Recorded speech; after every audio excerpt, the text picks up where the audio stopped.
Rain had a way of making everything harder. It made walking slippery and slow, conversation raw, and disappointment harder to hide.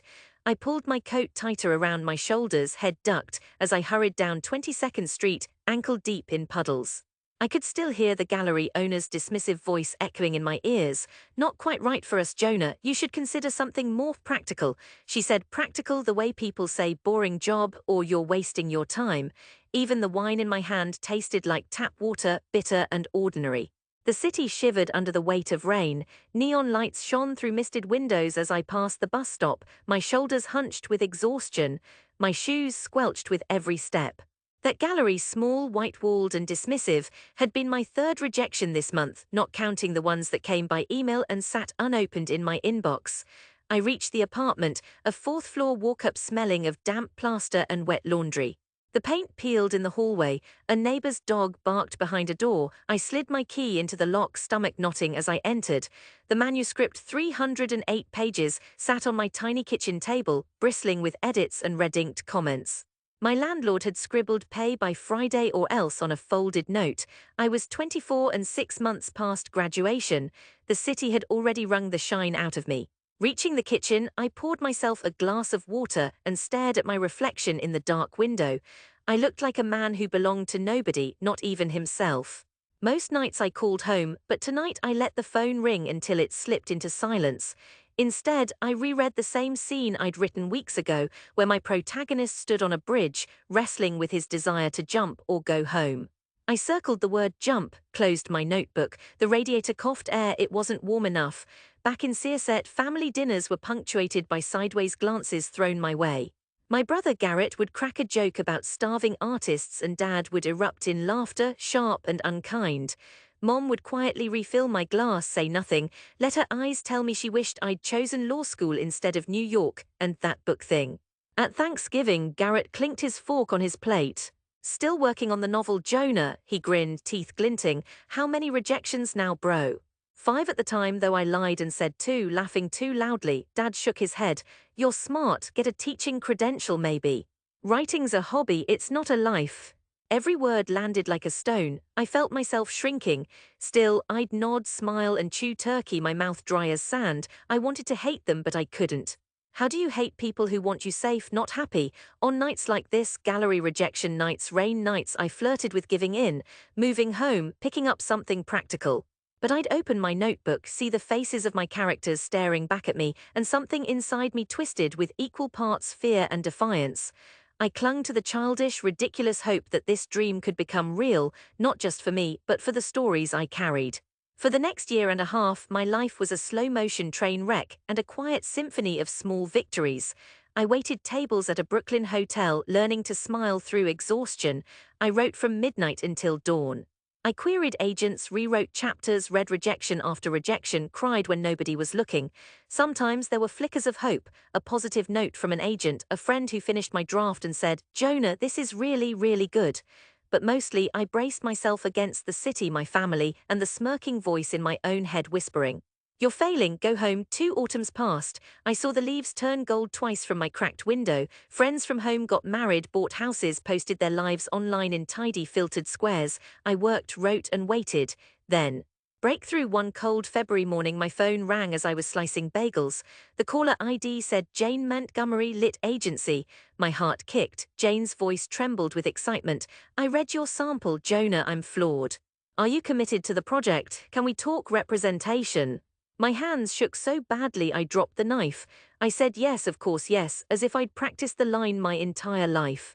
The next days moved in a blur, revisions, more drafts, edits upon edits until my knuckles ached. She believed in me, she really believed in me. That was oxygen, sweet and cold and life-saving. A few months later, a Big 5 publisher snapped up my manuscript for something that sounded like real money. Jane thought we could do even better with the next one. By the time the contract was signed, I was numb with relief. I called my mother that night, voice trembling with shock. "Mama, I sold my novel." For a moment she just breathed softly, then whispered, "I'm so proud of you." The words sounded rusty but true.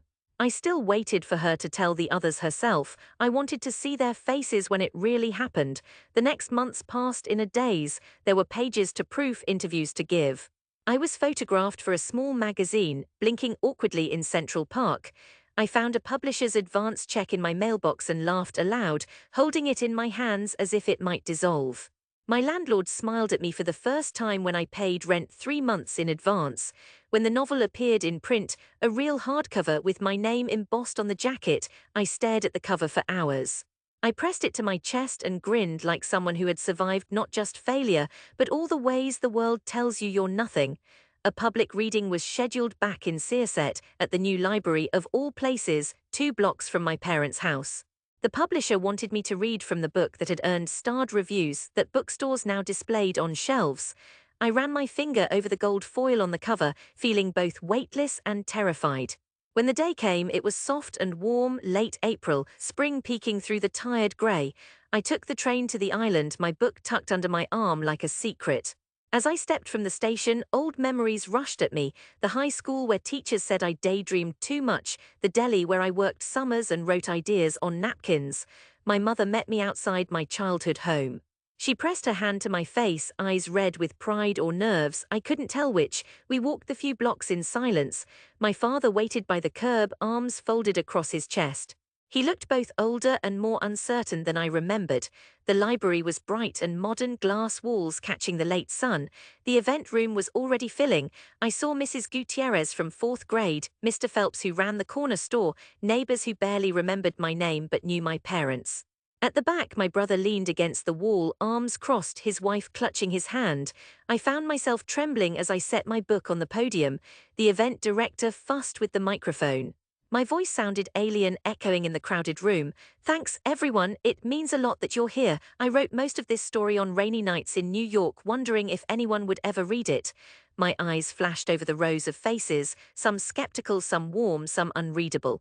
I read from the first chapter. My voice steadied as the words took on a life of their own. I read about a boy desperate to leave home, about dreams misunderstood, families fractured, ambition mistaken for arrogance. There were nods, and somewhere near the back sniffling, people were listening. They were seeing me maybe for the first time. After the reading, the library had set up a small table for signings. I watched as people lined up, copies in hand, real shiny copies, the dust jackets catching the light. I looked up, heart stuttering. My brother stood before me, his expression unreadable. He set the book on the table, slid it across with his thumb. "To Garrett," he said, voice low, "whose little brother actually made it." I looked up, searching for a punchline, but there was only awe. His eyes shone with something like respect. "Honestly, man, I was wrong. This is incredible." Dad stepped forward, fingers twitching, uncertain. He stared at my name on the cover, then at me. "I read it," he said quietly, voice gravelly. I'm proud, Jonah.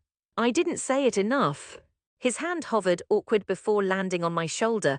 I let out a laugh, giddy and shaky. He squeezed, rough but genuine.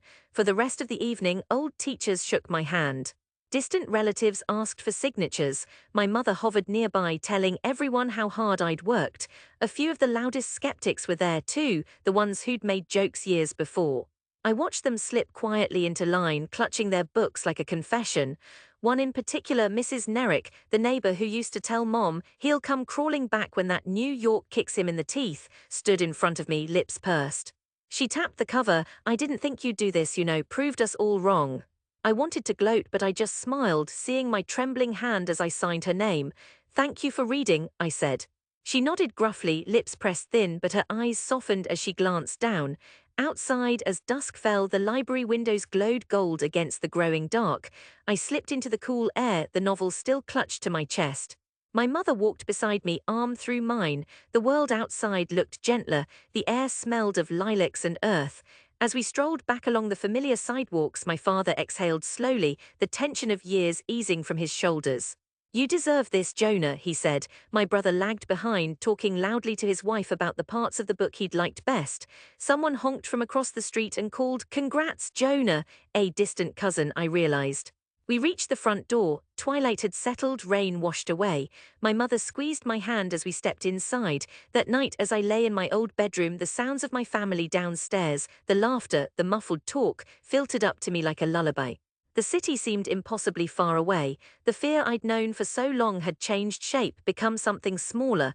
I thought of the rain-soaked streets of New York, rejection letters yellowing in a drawer, and the electric defiance that kept me going. I remembered the sharp laughter, the worry, the weight of proving not just them but the world wrong. And now the proof sat on every shelf, in every hand, undeniable. As the night deepened and my family grew quiet, I felt myself at home in a way I never had before. The dream I'd clung to, mocked, battered, impossible, had carried me all the way here. And somehow it had brought all of us back together again. The fear was gone. I belonged not because I'd proven anything but because I'd kept going. The city called from just beyond the windows, its lights distant and forgiving. The voices that once told me to quit were silent now, replaced by something gentler, and the novel, the proof tangible and real, rested on the nightstand beside me, warm with possibility. I closed my eyes, finally at peace, the echo of rain far behind me, and drifted into sleep, certain I'd never again doubt the strength of my own defiance.